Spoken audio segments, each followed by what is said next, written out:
A Dane County judge has issued his decision and order in the constitutional challenge of the lame duck laws passed in extraordinary session in Wisconsin back in December. This was the first of a couple constitutional challenges to the series of bills passed very quickly by the lame duck legislature. The contest was about whether or not the extraordinary session itself was allowed by the Wisconsin Constitution.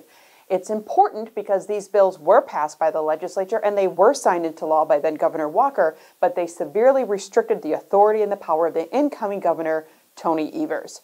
Litigation followed. Challenges were all on constitutional grounds, the first of which was challenging that language of extraordinary session. Is an extraordinary session even allowed by the Wisconsin Constitution? Dane County Judge Richard Nyes ruled on March 21st that no, it is not allowed by the Wisconsin Constitution. Therefore, all the laws and appointments passed by those legislators in extraordinary session are therefore unlawful.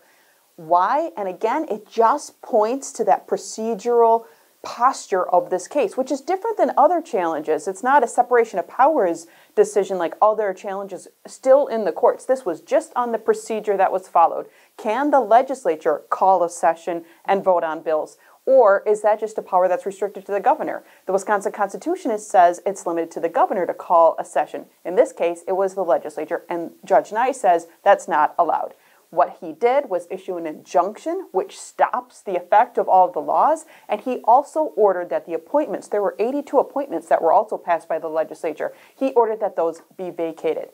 He did not issue a stay, which means usually if there's a stay, it means keep doing what you're doing. Even though these laws are unconstitutional, keep carrying them out because likely appeals will happen or because it's a breach, but it's not that bad of a breach. Here he said, no, it's an injunction. You stop the effect of these laws and these appointments, and that's it, which means Governor Tony Evers now is free to act on the order. So he did. Right away, the very first action of Governor Tony Evers and Wisconsin's Attorney General was to pull Wisconsin out of the Texas versus United States lawsuit. This is the lawsuit challenging the constitutionality of the Affordable Care Act. It was highly contested.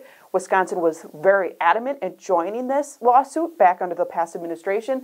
Governor Tony Evers campaigned on the idea that Wisconsin should pull out of this lawsuit and indicated when he's governor, he will pull out of the lawsuit. One of the lame duck bills restricted his ability to do that. Now that he can work without the purview of those lame duck bills, he went ahead and made that instruction to the Attorney General to pull out, and the Attorney General did. Other things that could be next. We are still awaiting other decisions that could be impacted by these lame duck bills that no longer are in effect, like Wisconsin taking the Medicaid waiver work requirements and premiums and implementing them very quickly.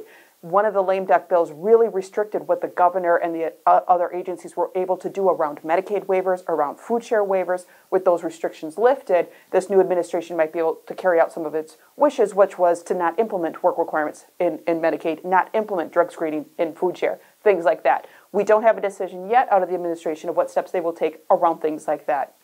We do know this will be appealed. The Republicans attorney indicated that they will appeal this order.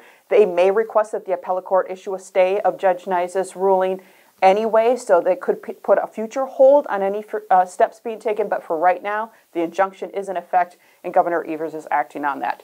Additional lawsuits, like we said, are still in effect on other constitutional challenges, and we'll watch the courts to see if any decisions come down on those as well.